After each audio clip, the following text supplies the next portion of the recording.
More developing news now. A big step forward for the company trying to bring South Haven's Palisades nuclear power plant back to life. Well, just a few hours ago, Palisades owner Holtec announced a power purchase agreement with a nonprofit energy wholesaler. That creates a guaranteed customer base should the feds decide to reopen the reactor.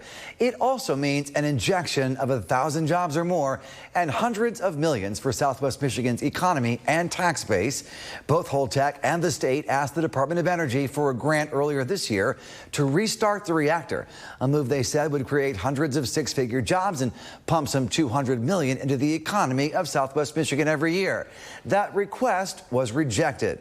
Now Palisades has partnered with Buren, a nonprofit energy supplier with a large client base in West Michigan, and has gone back to the DOE for a loan to get things going again.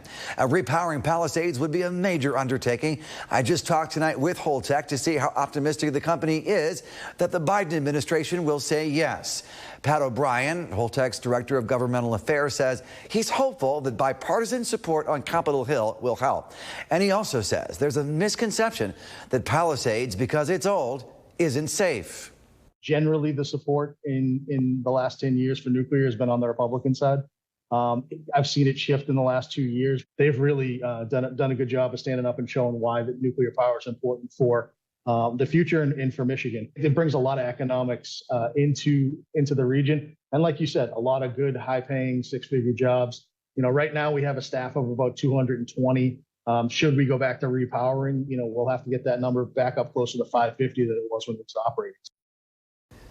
I also talked tonight with Republican U.S. Congressman Bill Huizenga, who's been on the front line when it comes to expanding the use of nuclear and clean energy for a decade. Currently, Holtec employs about 200 people, even with it offline. If it reopens, the workforce would more than double. And Huizenga says the economic impact of restarting Palisades would be enormous. This is good economic news, and these are long-term, high-paying jobs, not just the operation of those units, but even the reconfiguration. A state senator, Democrat Sean McCann, is saying in a statement that he is pleased to hear of the agreement, adding it's an important step towards 100% carbon-free electricity generation in Michigan one day. The University of Michigan recently published a report that finds the plant contributed to about 40% of the total property tax values in Van Buren County from 2017 to 2018. That number went down last year when the plant was decommissioned, of course. That closure lost Van Buren County just under 550 jobs and some $259 million in output. The report found the area most impacted by the closure: food and beverage, retail, and health care.